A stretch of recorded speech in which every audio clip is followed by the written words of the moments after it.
বাড়ির তৈরি জিনিস কার না ভালো লাগে, আমাদের সকলেরই খুব পছন্দের কিন্তু বাড়ির তৈরি খাবার।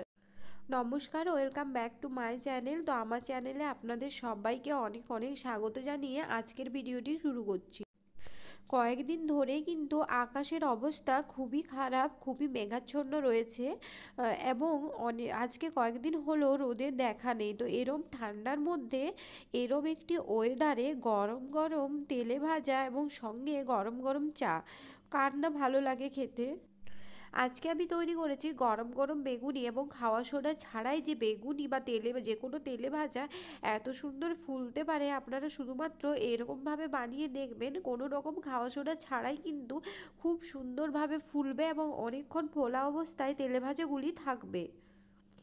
এখানে আমি একটি গোল বেগুন নিয়েছি এবং বেগুনগুলিকে দেখতে পাচ্ছ এতটা পাতলা করে কেটে নিতে হবে এবং এগুলিকে পরিষ্কার জলে ভালোভাবে ধুয়ে নিতে হবে। আপনারা এখানে চাইলে যে কোনো সাইজের মানে গোল অথবা লম্বা যে কোনো বেগুনই নিতে পারেন, তবে সেটিকে ভালোভাবে পাতলা করে কাটতে হবে।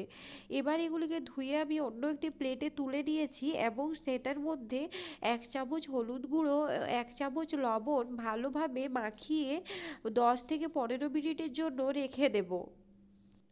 আপনারা যদি ঠিক এইভাবেই বেগুনিগুলি বানান তাহলে কিন্তু দেখবে খুব কম তেল শোষণ করছে এবং খাওয়া সোডা দিলে কিন্তু অনেকটা পরিমাণে তেল শক করে, যার জন্য আমি কখনোই তেলে ভাজাতে খাওয়া সোডা ব্যবহার করি না। সব বেগুনগুলোর মধ্যে আবার লবণ এবং হলুদ মেরিনেশন করা হয়ে গেছে। এবার আমি এটিকে রেস্টে রেখে আমি এখানে ব্যাটারটি তৈরি করে নেব। তো ব্যাটার তৈরি করার জন্য আমি এখানে 150 গ্রাম মতো ময়দা নিয়েছি এবং সেই ময়দার স্বাদ অনুযায়ী আমি এখানে লবণ দিয়েছি ও 1 চিমটে হলুদ গুঁড়ো দিয়ে দিয়েছি। এবার আমি এর মধ্যে 1 চামচ মতো কালো জিরে দিয়ে দেব। এটি কেবলমাত্র ফ্লেভারের জন্য, আপনাদের যদি কালো জিরের স্মেল পছন্দ না হয় তাহলে কিন্তু এটি আপনারা স্কিপ করে যেতে পারেন, তবে কালো জিরে দিলে কিন্তু খেতে ভালো লাগে এবং খুব সুন্দর একটি স্মেল বের হয়। এবার দেখতে পাচ্ছ ব্যাটারটি কিন্তু খুব বেশি পাতলা করা যাবে না, তাহলে কিন্তু একেবারে ফুলবে না, একটু ঘন টাইপের ব্যাটারটি বানিয়ে নিতে হবে। এবার একটি বেগুনকে কিন্তু আমি বেগুনের গায়ে ভালোভাবে ব্যাটারটি লাগিয়ে কড়াই গরম করে তেলের মধ্যে দিয়ে দিতে হবে। এখানে কিন্তু একটা কথা বলে দিই, ব্যাটারটি মাখিয়ে আপনারা 15 থেকে 20 মিনিট মতো রেস্টে রেখে দেবেন, তাতে করে ব্যাটারটি কিন্তু খুব সুন্দর ফুলে উঠবে। তো দেখতে পাচ্ছ বেগুনি আমার খুব সুন্দরভাবে ফুলে উঠেছে। এবার আমি এগুলিকে লাল লাল করে ভেজে তুলে নেব।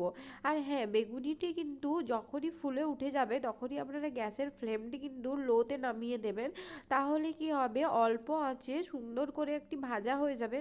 যদি আপনারা হাই ফ্লেমে বেগুনিগুলি ভাজেন তাহলে কিন্তু ভেতর থেকে বেগুনটা সেদ্ধ হবে না এবং ওপর থেকে লাল হয়ে যাবে তাড়াতাড়ি। তো সেই জন্য এগুলিকে লো ফ্লেমেই ভাজতে হবে। এবার আমি একটি তুলে নেব এবং দেখতে পাবে এগুলির মধ্যে একটুও তেল জমে থাকছে না, খুব তাড়াতাড়ি তেলটি কিন্তু ঝরে যাচ্ছে। ভিডিওটি প্রথম থেকে শেষ অবধি সঙ্গে থাকার জন্য অসংখ্য ধন্যবাদ এবং যে সকল বন্ধুরা আমার চ্যানেলে নতুন রয়েছেন, ভিডিওটি ভালো লেগে থাকলে লাইক কমেন্ট ও শেয়ার করে দেবেন এবং কেমন লাগলো অবশ্যই কমেন্টের মাধ্যমে জানিয়ে দেবেন।